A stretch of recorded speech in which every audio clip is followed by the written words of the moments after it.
Hello students, welcome to our channel Kiran Singh maths Pathshala. I am your maths teacher Kiran Singh. बच्चों, आज के video में हम लोग chapter 7 linear equations in one variable के बीटी क्वेश्चंस को सॉल्व करेंगे। इसके पहले के वीडियो में बीटी के क्वेश्चन नंबर 1A को हम लोग सॉल्व कर चुके हैं। आज के वीडियो में हम लोग बीटी के क्वेश्चन नंबर 1B को सॉल्व करेंगे। हमारे पास 1B में क्वेश्चन है, आंसर द फॉलोइंग क्वेश्चंस। हमें ये सारे का क्या करना है, आंसर देना है। It mean solution find out करना है। हमारे पास ए पार्ट में क्वेश्चन है। पहला क्वेश्चन हमारे पास है, a confectioner had some boxes for burger and he bought 50 more boxes.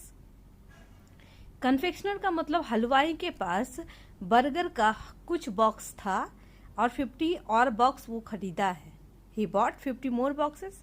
It means हलवाई है, कोई हलवाई है जिसके पास बर्गर का कुछ बॉक्स, जिसमें बर्गर को पैक करके बेचता है, कुछ बॉक्सेस उसके पास पहले से अवेलेबल थे एंड 50 बॉक्सेस उसने और खरीदा है। आफ्टर 2 days यानी 2 दिन के बाद, half of these boxes were used. 2 दिन के बाद जितने बॉक्सेस उसके पास टोटल हुए उसका आधा उसने यूज कर लिया and only 40 boxes where left. उसके बाद उसके पास 40 बॉक्सेस बचे हुए हैं। Find the number of boxes he had in the beginning. तो स्टार्टिंग में उसके पास कितने बॉक्सेस थे वो हमें निकालना है। तो हम लोग मान लेंगे स्टार्टिंग में उसके पास नंबर ऑफ बॉक्सेस x थे, तो लिखेंगे let the number of boxes, let the number of boxes he had in the beginning, in the beginning bx। Starting में उसके पास x थे। अब आप देखें number of boxes he bought, कितना खरीदा है, number of boxes he bought equal to 50। तो टोटल कितने बॉक्सेस हो जाएंगे, दोनों को ऐड करते हैं। टोटल नंबर ऑफ बॉक्सेस उसके पास हो जाएंगे x + 50। अब इसका क्या बोल रहा है, after 2 days half of these boxes were used. तो 2 दिन के बाद इतने बॉक्सेस हैं x + 50, उसका हाफ यूज हो गया।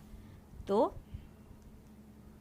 Number of boxes he used, जितना यूज कर लिया x + 50, इसका आधा क्या होगा, बाई 2 से डिवाइड कर देते हैं, ये हाफ हो गया।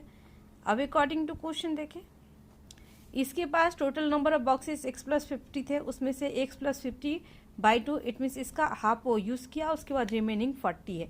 तो रिमेनिंग कैसे करेंगे, इसमें से इसको माइनस करते हैं। अब हम लोग क्या लिखेंगे according to question, x + 50 minus x + 50 by 2 equal to 40। आप एग्जाम्पल के थ्रू समझे, मान लीजिए आपके पास 100 टॉफीज हैं, उसका हाफ, इट मीन्स 50 आप खा चुके हैं, तो आपके पास बचा कितना, कैसे निकालते थे, 100 में से 50 को माइनस करते हैं। इसी तरीके से इतना इसके पास था, इतना यूज हो गया, तो माइनस कर देंगे तो रिमेनिंग वाला निकल जाएगा। ये एग्जाम्पल था आपका। अब हम लोग क्या करेंगे, इसका एलसीएम ले लेंगे, 2 हो जाएगा। इसके डिनोमिनेटर में कुछ नहीं तो 1 लिखते हैं। 2 में 1 से डिवाइड करते हैं, 2 बार में आएगा 2 × x 2x प्लस, फिर 2 को 1 से डिवाइड करते हैं, 2 बार में आएगा 50 2 = 100 हो जाएगा, माइनस को साइन देते हैं, x हो जाएगा एंड माइनस 50 हो जाएगा। एलसीएम लिया गया है इक्वल टू 40। अब आप देखें 2x में से 1x गया, x बचा, 100 में से 50 जाएगा, 50 बचेगा, again 40 × 2। This implies x equal to 80, 42 = 80, 50 left side में प्लस है, राइट साइड में आएगा तो माइनस होगा। x की वैल्यू कितनी आ गई, 80 में से 50 गया तो 30। यानी बिगिनिंग में, स्टार्टिंग में नंबर ऑफ बॉक्सेस उसके पास कितने थे, 30 थे। तो लिखेंगे number of boxes he had in the beginning, in the beginning equal to 30 boxes. ये आपका आंसर हो गया। अब आप देखें हमारे पास बी नंबर में क्वेश्चन दिया हुआ है, फाइंड के। हमें k की वैल्यू फाइंड आउट करनी है, so that x equal to 3 is a solution of the equation kx + 8 equal to x - 7। अगर x इक्वल टू 3 ये इसका सॉल्यूशन है, तो LHS एंड RHS की वैल्यू इक्वल होनी चाहिए। जब हम x के प्लेस पे क्या पुट करेंगे, 3 पुट करेंगे। लिखेंगे। हमारे पास क्या है, K x plus 8 equal to x minus 7। तो एक्स के प्लेस पे हम लोग क्या पुट करेंगे, 3 पुट करेंगे। K into 3 plus 8 equal to 3 minus 7 आ गया। 3 के प्लस 8 इक्वल टू 7 में से 3 जाएगा तो -4 बचेगा। 3 के इक्वल टू -4 एंड 8 प्लस में इधर आकर के माइनस हो जाएगा। के की वैल्यू कितनी आ जाएगी, -12/3। इट मीन्स के की वैल्यू आ गई -4। ये आपका आंसर होगा। यहाँ पर आप स्टार्टिंग में लिख सकते हैं, since x equal to 3 is a solution of the equation, therefore यहाँ से ये हो जाएगा आपका। अब हमारे पास सी पार्ट का क्वेश्चन आता है। Seema had a wire of some length. Seema के पास एक वायर है, तार है, जिसकी कुछ लंबाई है। कितनी लंबाई है ये दिया हुआ नहीं है। After making a square of side 4 centimetre and Seema उसी तार से एक स्क्वायर बनाती है। स्क्वायर मान लीजिए आपका इस टाइप का स्क्वायर दिया हुआ होगा, इस टाइप का स्क्वायर बनाती है, जिसके हर एक साइड का लेंथ 4 सेंटीमीटर। ये भी 4 होगा, 4 होगा, 4 होगा। तो अब उसके बाद क्या बोल रहा है, centimetre with it 5 centimetre wire is left. बनाने के बाद, स्क्वायर बनाने के बाद 5 सेंटीमीटर वायर उसके पास बच जाता है। तो find the length of the wire Seema had. Seema के पास जो वायर था उसका लेंथ कितना था ये निकालना है। तो लिख देते हैं, let the length of wire be 1 centimetre. उसके पास जो वायर था उसकी लंबाई 1 सेंटीमीटर थी। अब हम लोग क्या करेंगे, इसका पेरीमीटर निकाल लेंगे, क्योंकि स्क्वायर बनाया है तो स्क्वायर बनाई है, तो फिर इसका perimeter x, total length x था, उसमें से पेरीमीटर को माइनस कर देंगे तो जो रिमेनिंग है उसके बराबर हमारे पास 5 के बराबर हो जाएगा। अब देखिए 4 स्क्वायर के लिए हमारे पास क्या दिया हुआ है, साइड इक्वल टू 4 सेंटीमीटर। तो इसका पेरीमीटर कितना हो जाएगा, perimeter of square equal to 4 into side होता है formula, it means 4 into 4 equal to 16 centimetre. आप देखिए अकॉर्डिंग टू क्वेश्चन क्या हो जाएगा। टोटल लेंथ 1 सेंटीमीटर था, उसमें से 16 सेंटीमीटर स्क्वायर बनाने में यूज कर चुकी है सीमा। तो अब और उसके पास बचा है कितना, 5 सेंटीमीटर। तो अब हमारे पास x इक्वल टू क्या हो जाएगा, 5। 16 माइनस में था, राइट साइड आएगा तो प्लस में हो जाएगा। x equal to 21 centimetre. Therefore length of wire, या टोटल लेंथ ऑफ वायर भी आप लिख सकते हैं, इक्वल टू 21 सेंटीमीटर। ये क्वेश्चन भी आपका कंप्लीट हो गया। अब हमारे पास डी पार्ट का क्वेश्चन आता है। डी पार्ट में है, if a equal to 2a minus 3 and b equal to 5 minus 3a, be 2 algebraic expression such that 2a plus b equal to 6, then find the value of a। हमें a की value निकालनी है। आप देखें a equal to क्या दिया हुआ है, 2a माइनस 3, b की वैल्यू दी हुई है 5 माइनस 3a, और हमारे पास एक रिलेशन दिया हुआ है, हमारे पास वी हैव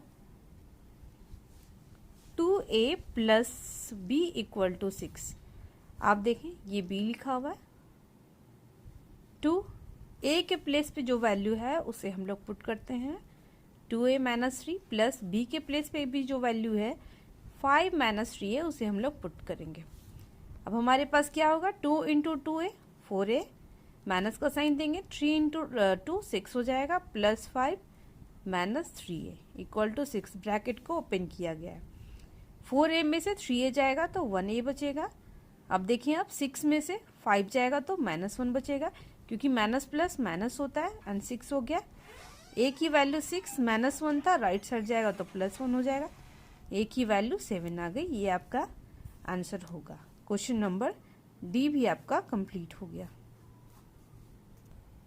बच्चों अब हमारे पास ई नंबर का क्वेश्चन आता है। ई नंबर में बोल रहा है, check whether y equal to 1 is a solution of the equation 1.2 into 3y minus 4 minus 0.3 into 2y minus 6 equal to 0 और नॉट। अगर हमारे पास LHS RHS दोनों बराबर हो जाएगा तब y इक्वल टू 1 ये सॉल्यूशन होगा, अदरवाइज नहीं होगा। तो हम लोग RHS की वैल्यू तो 0 है, हम लोग LHS में वैल्यू पुट करते हैं। 1.2 3y minus 4 minus 0.3 2y minus 6। 1.2 3y के प्लेस पे हमें क्या पुट करना है, 1 पुट करना है, माइनस 4 देंगे, 0.3 2y के प्लेस पे अगेन 1 पुट करना है, माइनस 6। हमारे पास हो गया 1.2 इंटू 3 1 जा 3 3 माइनस 4 माइनस 0.3 2 1 जा 2 माइनस 6। अब हमारे पास हो गया 1.2 इंटू माइनस 1 हो गया माइनस 0.3 एंड इंटू ये कितना हो जाएगा, 6 में से 2 जाएगा तो माइनस 4 आएगा। अब हमारे पास क्या हो गया, माइनस 1.2, ये माइनस माइनस प्लस हो जाएगा, 4 3 जा 12 1.2 minus 1.2 plus 1.2 plus minus minus हो जाएगा, सब्ट्रैक्ट करके 0। हमारे पास RHS में भी वैल्यू कितनी थी, 0। हम लोग लिख सकते हैं therefore LHS equal to RHS equal to 0, therefore y equal to 1 is a solution. ये सॉल्यूशन होगा।